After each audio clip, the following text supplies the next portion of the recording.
Some of you may have heard the story about a woman who left her family with very explicit instructions about what to do at her funeral. And part of that was she wanted to lie in state in her church, and in her left hand she wanted to hold the Bible, and in her right hand she wanted to hold a fork.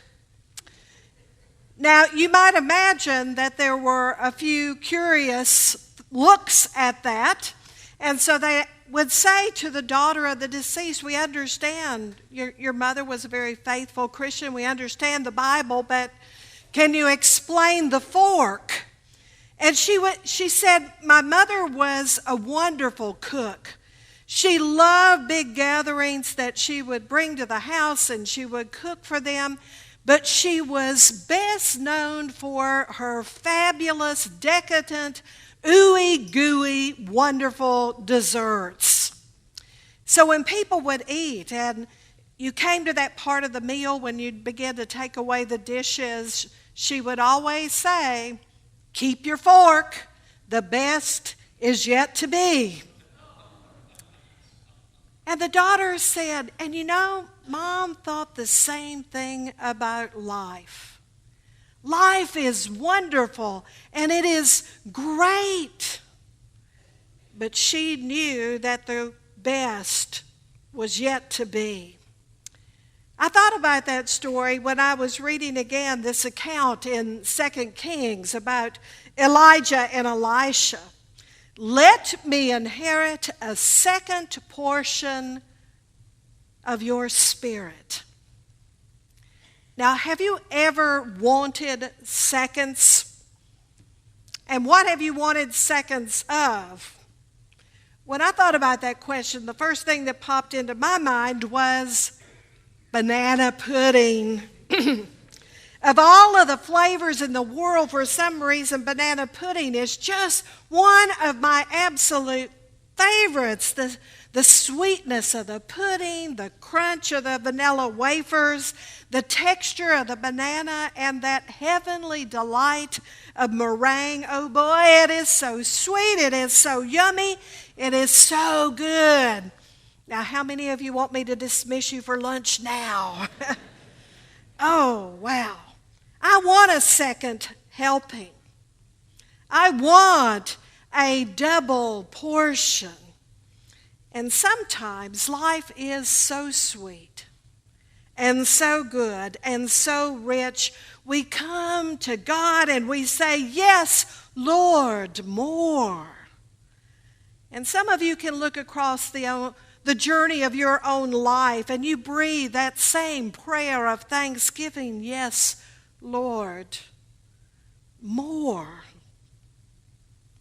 Or as a church, some of you can collectively recall the stories of Christ United Methodist Church and call to memory those seasons when the fellowship was so sweet and the heart of the community was so full of love and hope, and there was a sense of purpose and mission was so clear and beautiful. Yes, Lord, more.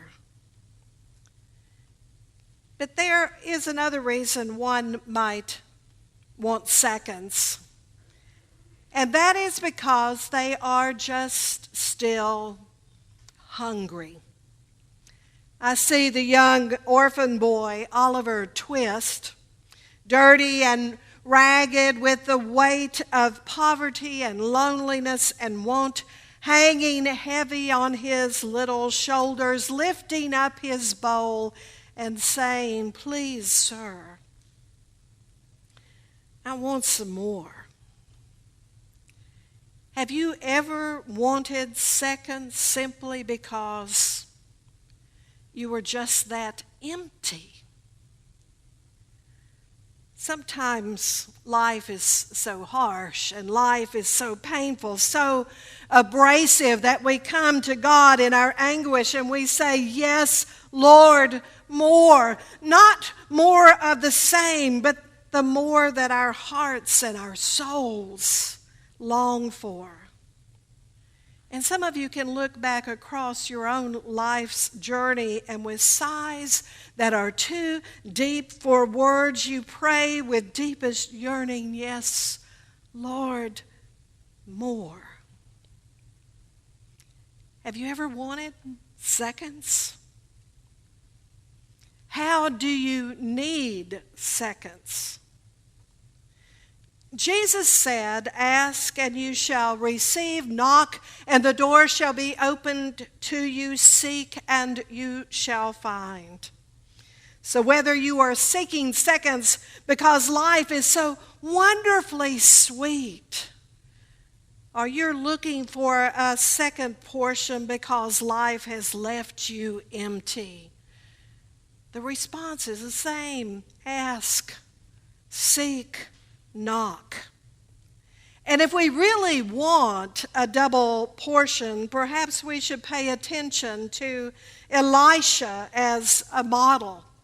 Elisha was somebody who knew exactly what he wanted. He saw in Elijah the very power and the miracle-making strength of God, and he was clear that that was what he wanted in his own life. And so he was persistent in following, even when Elijah told him to go away, sit, stay.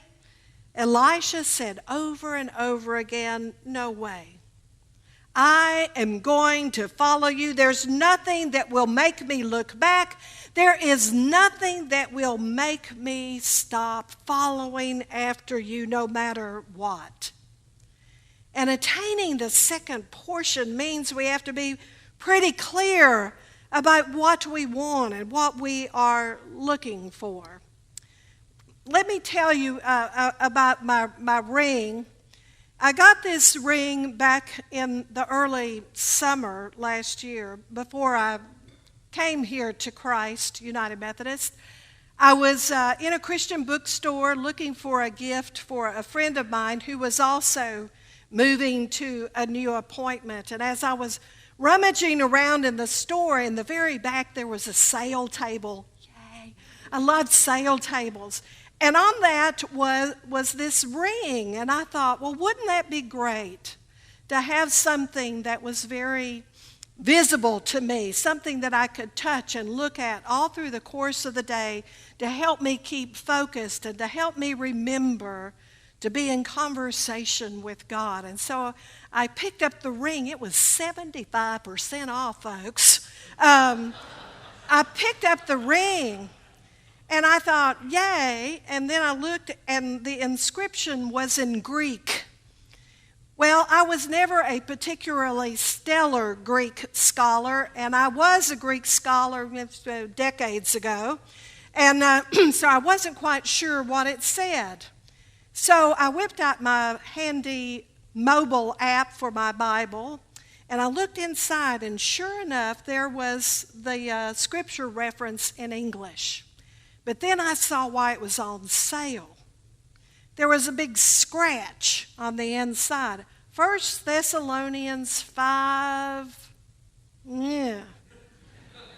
1 Thessalonians 5, and I couldn't tell if it was 7 or 17.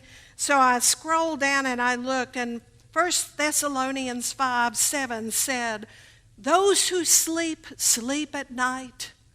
Those who drink get drunk at night. And I thought, those aren't exactly the words to live by. So I thought, I'll look again. I'll take a second helping. So I looked up 1 Thessalonians 5:17, and there it was. Pray without ceasing. Keep at it. Take a second look. Keep searching and following in order to get the blessing. We have to know what we are hungry for and be persistent in searching for that. But we also need to be clear about the whom. Elisha knew that Elisha was a man of God, a person sent by God, blessed by God, filled by God, and so he kept intentionally following him. So who do you follow? It is so easy to follow the wrong voices and all the wrong people who promise us the world and the moon to boot, and we follow and we follow and we follow, and we still come up empty. But one of the reasons that we come here week after week, year after year, is to spend time with the one who said, I have come that you might have life and have it in abundance. Double portion. Peter, James, and John received insight into this double portion promise when they traveled up the mountain with Jesus when he was transfigured before them. They went up the mountain with a very earthly Jesus. But suddenly they realized he was so much more as he was glorified before them. Double portion.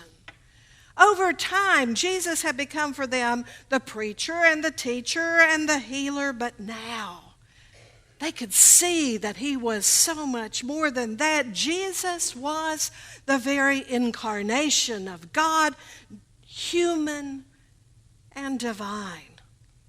Double portion. But then we come to the question, what do we do with the double portion?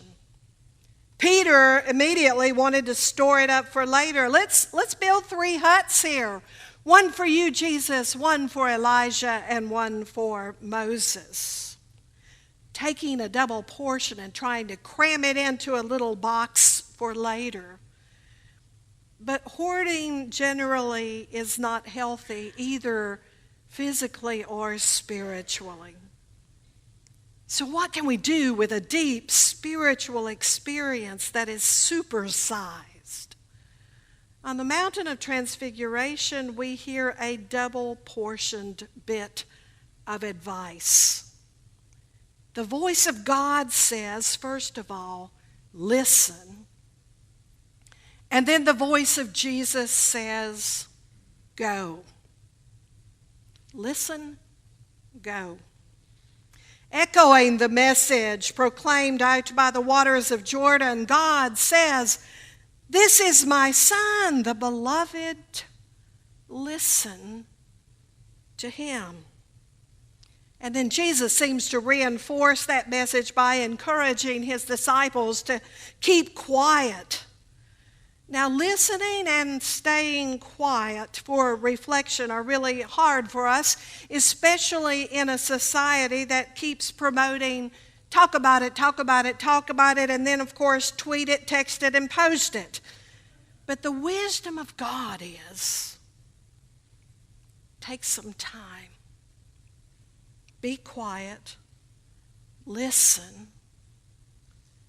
Jesus' counsel takes the pressure off all of us who experience the incomprehensible and the inconceivable in our lives, whether that is death, disloyalty, vision, or victory. All are equally beyond our finite understanding. There are some things in our experience that simply do not make sense.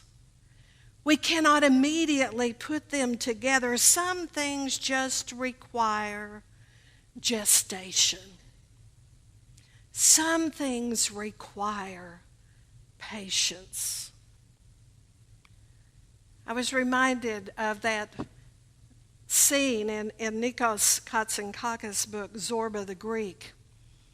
Just indulge me while I share this passage from Zorba.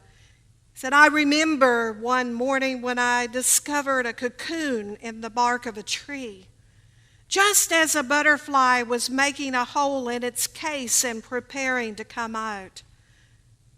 I waited a while, but it was too long appearing, and I was impatient. I bent over it and breathed on it to warm it. I warmed it as quickly as I could, and the miracle began to happen before my eyes, faster than life. The case opened, the butterfly started slowly crawling out, and I shall never forget my horror when I saw how its wings were folded back and crumpled. The wretched butterfly tried with its whole trembling body to unfold them. Bending over it, I tried to help it with my breath. In vain. It needed to be hatched out patiently, and the unfolding of the wings should be a gradual process in the sun. Now it was too late. My breath had forced the butterfly to appear all crumpled before its time. It struggled, and a few seconds later died in the palm of my hand. That little body is, I do believe, the greatest weight I have on my conscience. We should not hurry. We should not be impatient. There are times when we just do not need to know all of the answers to all of our questions. But what we do need is time to listen to the voice that whispers to the very depths of our souls, "Be still, and know that I am God, and remember that I claim you as my own, the beloved." A double portion. But silence isn't the end of the story. The last part of the instruction of Jesus is go back down the mountains. All that Peter, James, and John had experienced had to be translated back into service. It had to enable them to jump back into the fray, dive headfirst into the darkness of the world, guided and energized by the reflections they held of the dazzling vision of Christ. And this vision enabled them to keep right on going even after Jesus had gone from their sight. This vision enabled them to keep on going even to the very ends of the earth, because the glory of Jesus began to shine even brighter as they remembered how that cup of glory was poured out by Jesus in acts of service and love. So what about us? God says to every single one of us, "You are my own. You are my beloved." Double portion of grace. And Jesus says to every one of us, "Listen, then go." A double portion of instruction.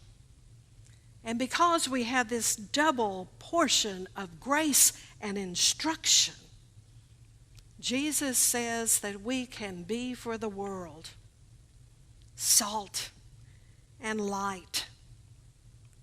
A double portion of blessing and hope. Let it be so.